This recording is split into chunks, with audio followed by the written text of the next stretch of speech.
Again, first is to understand, apply the things that you've learned that the military has taught you, and apply those in the situation that you might find yourself in.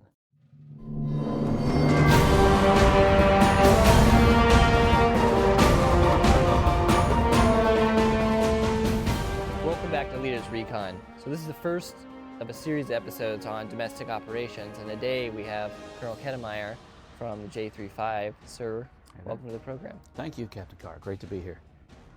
So we're kind of diving into this whole series on domestic operations, but before we really dive into that, kind of wanted to know a little bit about like your background and some unique experiences you've had. I know we were talking a little bit before the episode here on some of your experiences working in the Ukraine. Can you kind of tell us a little bit about that? Sure. So I'm an Illinois Guardsman, AGR officer, and have had up until this assignment at National Guard Bureau my entire career with the Illinois National Guard.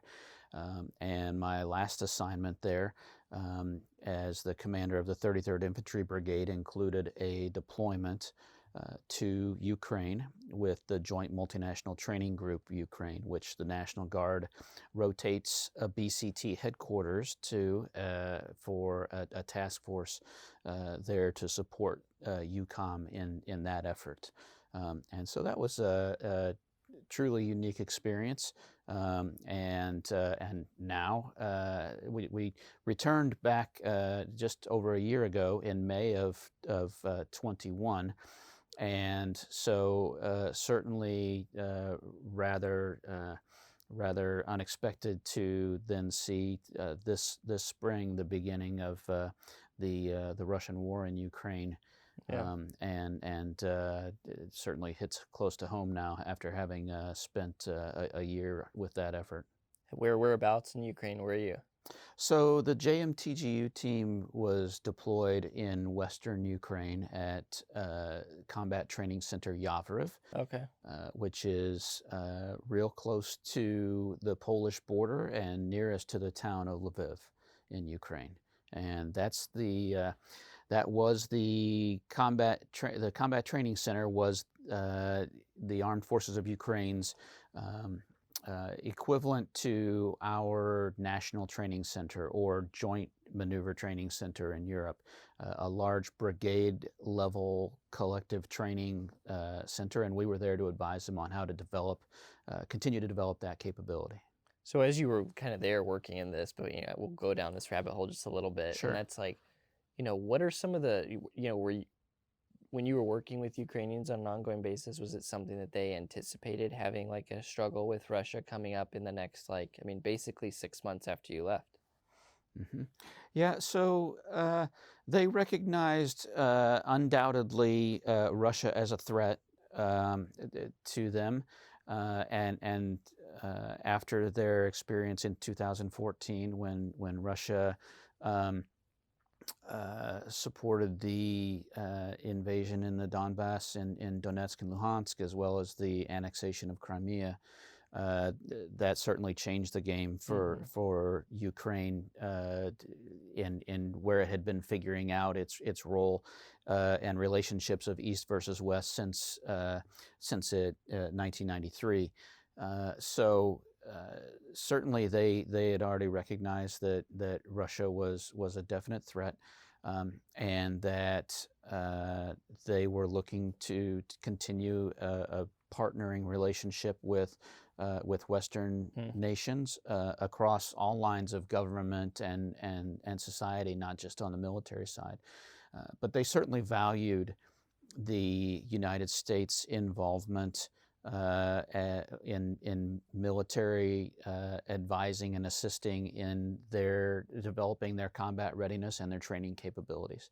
So what was great, one of the great things about that deployment is that we were working with a very willing and motivated partner that wanted to build on that relationship. It wasn't just a transactional type of, we know you're here, so we're going to, put up with you while you're here type of thing, which sometimes in the numerous missions that we have, occasionally you end up feeling that way at the soldier level. Our team knew what we were doing was valued. We knew that we could see in the results of the slow and steady improvement in their capabilities, both institutionally, in their ability to train and their understanding and development of new Western doctrine, Huh. as well as the fact that they were actually conducting brigade combat training exercises with multinational components there, and you could see that was growing and that was going to have an effect. At the time, the common thought among most of the folks that we worked with there didn't really expect it as likely that that Russia would take the kind of action that they did this year in 22. So at that time, that was relatively unpredicted. Even though there was a continued, and they were at war along the Donbass front, and certainly conducting an information war since 2014 with Russia. But to see the escalation was not something that they were expecting Russia would do with the type of audacity that was attempted back in February and March. It's like, you talking about this really brings up like some interesting thoughts in my mind, just because it's like it kind of shows like the diversity of the Guard's footprint, right? Like, we have your experiences here working with training, Ukrainian military, essentially enhancing Ukrainian readiness for combat rotation, or, for combat that they're engaged in right now. And then we have, guardsmen at home here working in COVID response, and I just went to a NTC rotation. So you're talking about the training center rotations. I'm like, oh yeah, I just experienced that firsthand. Oh yeah. And that kind of leads us into what we're talking about today, which is like, what are the domestic operations that the Guard gets into, and into your role now as the J35. So I guess, sir, like, could you give us kind of like a little bit of an overview of, what are domestic operations, and what's the scope of that for the Guard? Sure. It's actually pretty broad, and continues to grow, I guess you could kind of say. Domestic operations, or just operations that the National Guard conducts here in the United States, in support of civil authorities, essentially is what we all at the state levels recognize as our state mission, in the dual nature of the National Guard. Not only do we maintain our preparedness as a ready operational reserve of the active components, ready to support our national defense strategy abroad, but we and in combat, we at the same time recognize the nature of our role as each state militia under the authority of the state or territorial governors, mean that we have a mission to support the needs of our citizens during time of crisis.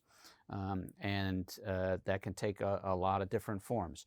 Now, 25 years ago, the thought was that happened only occasionally, on a really disastrous day of a major hurricane or a major flood, the kind of thing that most folks would expect to come around once in a decade.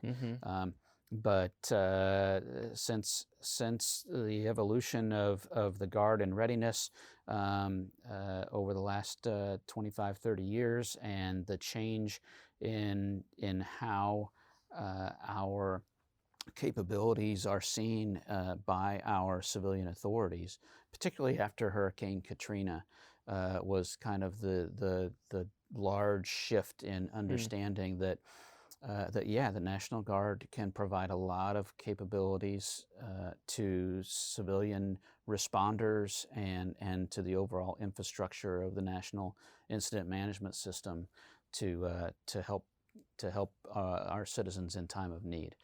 So, So what was what's one of the big? Have you been involved in some like domestic operations, and can you tell us a little bit about that kind of like personal experiences you've had? Certainly.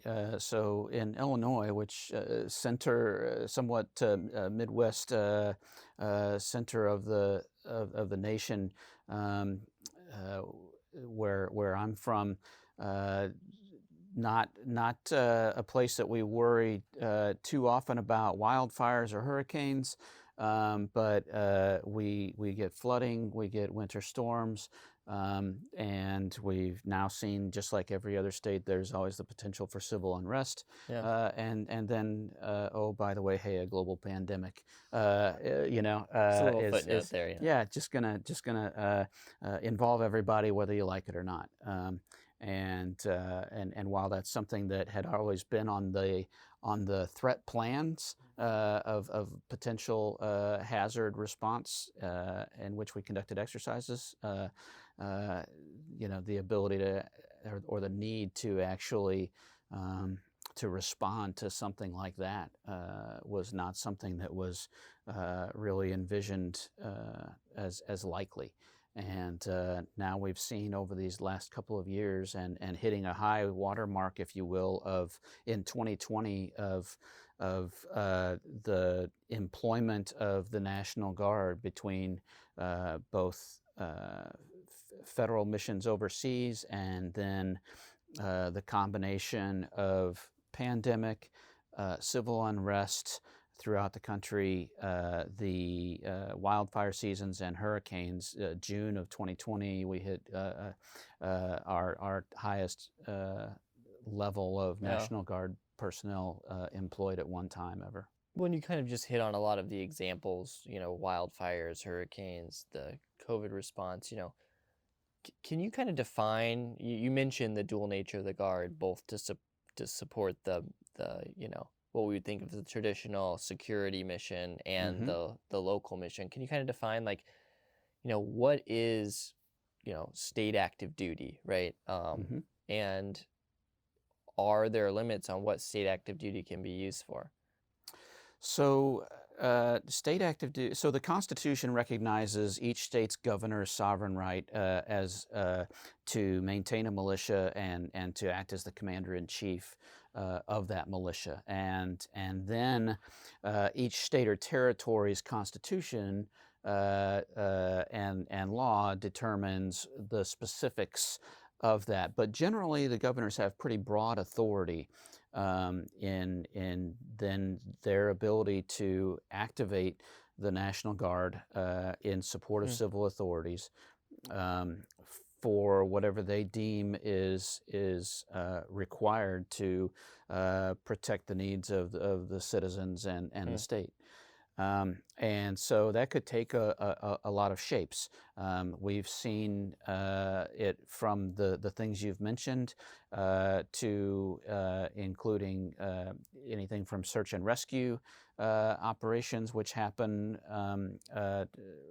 rather frequently in some of our mountainous states, as well as things supporting medical facilities on a short-term basis in state active duty. We've got one state doing that right now, and we also see employment of National Guard forces when there are larger security events that'll happen, and our civil support teams are a key component of that capability. But the governor really is, under state law, it has the authority for that state active duty. And then that is where each state develops a plan on an all hazards response plan Hmm. of how they will address and conduct operations when that type of emergency call is made. So you kind of brought up a really good point here, and this goes into your role now, I guess, sir, as the J35, which uh, I want to understand a little bit better, right? So like you mentioned, obviously we have in June 2020 high water mark for guardsmen activated locally to support, civilian authorities. Now, how does the Guard Bureau then, and like the J35 role that you're in now, work in conjunction with the bench, essentially these like pseudo independent, uh, militias, right? It's Mm-hmm. National Guards Mm-hmm. in the various states being mobilized and activated. And then, so if you could talk a little bit about that and maybe hit in on like how some of this support works across state lines. Yeah, absolutely. So the National Guard Bureau is not a headquarters and doesn't command anything. It is a bureau that is tasked with coordinating um, the guidance and communication with the states between the federal departments and agencies, particularly the Department of Defense, and then representing and managing the resources provided by the Army and the Air Force within their programs to the Army National Guard and Air National Guard. What has evolved, particularly in relation to domestic operations, is that the National Guard Bureau has a role in communicating what the National Guard is doing to our federal agencies and partners, and to our other states as well, to keep everyone abreast of what is happening and so that the entire enterprise can ensure that it's prepared in case there's a need to support a particular state, or if some other federal agency requests support from the Department of Defense. So the National Guard Bureau tracks what is happening through our communications and relationships with each of the 54 states and territories' joint operations centers. We collect that information and we provide that to National Guard Bureau senior leaders, as well as to our interdepartmental and interagency senior leaders, so that they have an awareness. And what that does is that, theoretically anyway, reduces the amount of communication that might come from 100 other sources, all back to that state, all asking them what's going on, or to several states at the same time. If National Guard Bureau, if we're doing our job, collecting that information, and we can represent all of those states in the communication with the federal entities of what's happening, whether a state needs assistance, whether a state doesn't need assistance, and is able to manage the response efforts with their internal capabilities and support. So, that kind of brings me into, if we're kind of diving into like the role of the Joint Operations Center here and stuff, when it comes to like a larger scale mobilization where we have many states sending soldiers in, like what we saw during that, kind of the January 6th response, we had, I mean, a ton of guardsmen that were mobilized in a very short period of time, in the DC area. What was that experience like for you working up here? And, how does the J35 work into that? Sure. So I was not assigned here yet when that response was happening, but I've certainly participated and reviewed a lot of the information, and can talk a little bit about it. And my understanding was that essentially over the extended months after January 6th, we totaled about 25,000 National Guard service members deployed in support of the District of Columbia. So that, and some of that on a couple different occasions, mustering several thousand in just a matter of a few days, in relatively an impressive feat. I mean, it was a lot of folks doing some amazing work then to support the District of Columbia and the DC National Guard. maintaining I believe almost 270 days of encampment duty, which is their equivalent to state active duty, um, in support of civil unrest, and then managing that entire task force as well. So it was a large, complicated response, larger than what we've done, and then we had civil unrest in multiple states during the same time period. So that highlights one of the ways in which National Guard Bureau gets involved, is when a state or territory or district has a need for National Guard forces that exceeds its internal capabilities. Then you have a state-to-state assistance function, and the National Guard Bureau, when needed, will assist in coordinating that. And that example, there was certainly a lot of assistance in which we would get involved in the communication of what are the needs, and who can fulfill those needs, and making sure, depending on the type of duty status, if it's not going to just be state active duties, but a request for federal assistance is being submitted and then coordinated with the Office of the Secretary of Defense, then National Guard Bureau will be involved in that as well. And so that's one of the things that gets complicated, and that part of the burden that a state may have that we try and assist with.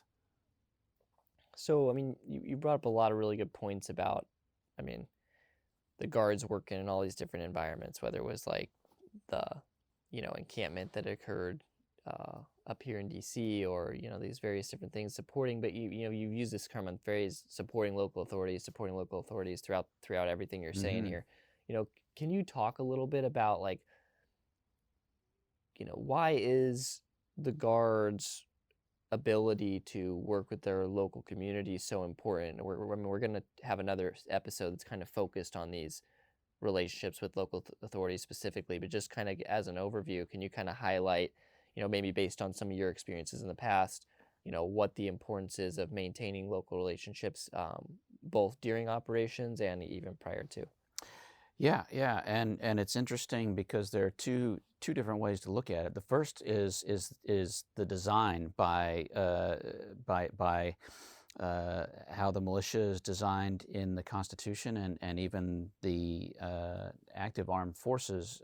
Those relationships of who we work for, and what authorities they have to employ us is why the National Guard is essentially the first military responder of choice at a state level, and why in the United States it is, while there can certainly be a request or for assistance or immediate response from federal military capabilities, and that happens plenty as well.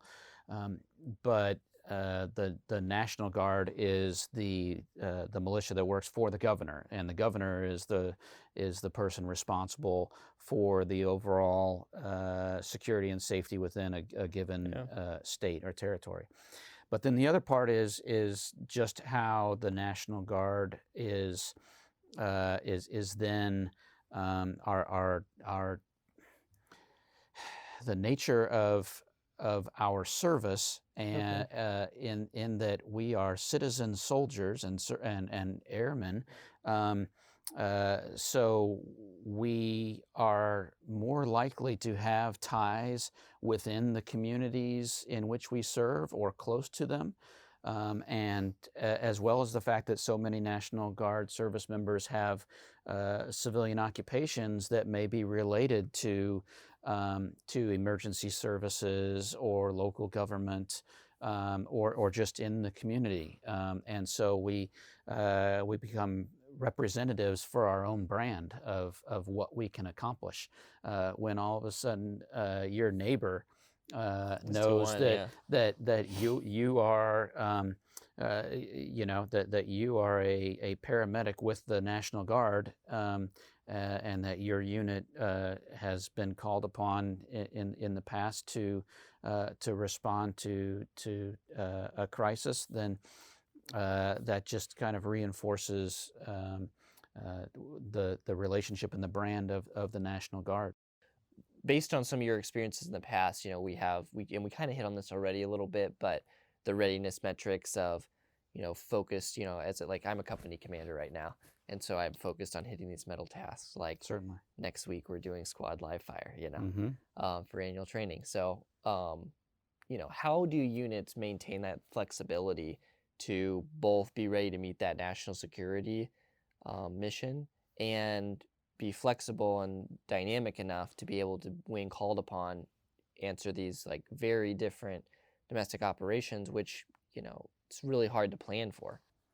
It's certainly a challenge that leaders have worked to figure out the right balance for a long time, and there is no perfect answer. But there are a couple different strategies that can be employed to make decisions on how to best get after that.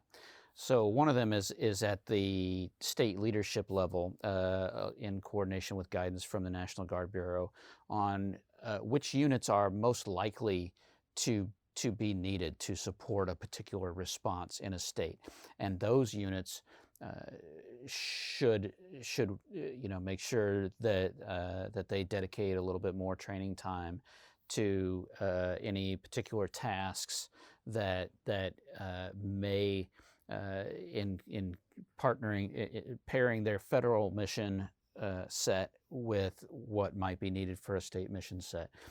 So, for example, our military police units have a federal mission that ties in with potential for supporting civil unrest or in a domestic situation. And so a lot of times our states will try and identify those units that have a similar mission set as a National Guard response force element or some other type of response force. Another example would be with with a chemical unit, perhaps in the Army National Guard, that might also be part of the CBRN, Chemical, Biological, Radionuclear Enterprise Response Force, or something like that. Again, we've paired a unit with their federal mission with a domestic capability, and then we can make sure that the training has a benefit to both potential things. But that doesn't always apply to every unit, and so then what needs to happen is following that conversation, that commander's dialogue with your higher headquarters, is to determine, okay, just how much, what is a likely mission for us in our state's all hazards response plan, and then what training activities within my mission essential task list can I look at and say, hey, those types of subordinate, collective, or individual tasks also would benefit and in a domestic response situation for whatever my type of unit might be called to ask to do. And then it'd be finding the right way within your training cycle as well of integrating that. And certainly those decisions, if you're expecting to be deployed or going to a large training exercise, you're going to have to focus more of your time on the mission set you've been given there. So, when it comes to developing some of those relationships, if I know, like, as an infantry company, we've, been called out to support, a number of different things, right? Like I had soldiers come up during January 6th. We had domestic unrest in like Omaha that we've helped support, some flooding operations. Like, what's your advice to, company commanders out there, unit leaders at all kind of, echelons at the unit level, and be like, how should you be engaging with local authorities to kind of build some of those ongoing relationships? And, what is your advice in doing so? One of the great things about the National Guard also, as we were talking earlier about how the National Guard fits in its role in supporting civil authorities, is our distribution in the communities allows for a presence that builds relationships, not just at the individual level with friends and neighbors and colleagues, but at the professional level between our leaders at the unit level and at the state level with the civilian leaders and other agency leaders. So, for example, as a battalion commander, I would make sure that I knew where the county emergency management agency was for the units in which I had armories, and maybe even who the county emergency manager was, and find a time to stop by and just say, hey, just so you introduce myself. One of the things that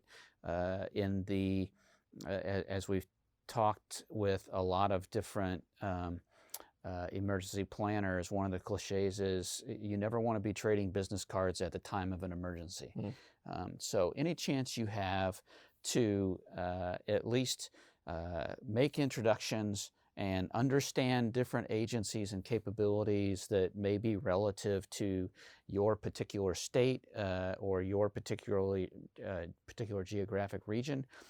Those are important to take advantage of, and again, understand what your unit's potential role might be in your state's plan, whether or not you've been identified as a particular response element for a certain area or a certain task force or a certain function that you might be needed if a particular emergency were to happen.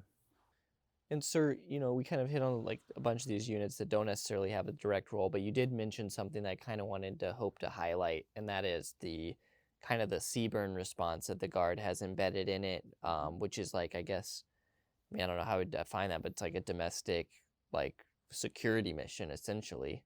I'm not an expert on those things, but could you kind of talk a little bit about, what the Guard's footprint looks like that? The National Guard has got within the CBRN enterprise that we mentioned, several different task force, 10 different homeland response force elements throughout the United States, and they are aligned with a mission that is associated with U.S. NORTHCOM for and federal mission requirements for a regional response to a CBRN event. And so it's a little bit security, but there are medical capabilities, there are decontamination capabilities, there are detection capabilities, and so they are an identified and trained, and we actually force, and we do have readiness metrics that they report, just like other elements report their normal federal mission readiness standards. Well, it's just interesting because we've kind of come full circle now as we're kind of closing it out a little bit from, hey, you're a brigade commander working with the Ukrainian military. We've talked about all these domestic operations, and then like, oh yes, by the way, you're a National Guard unit that you see helping with floods and stuff out there. There's also elements of the National Guard that are postured for CBRN instances, in your local community. And that kind of brought me to, I was doing an interview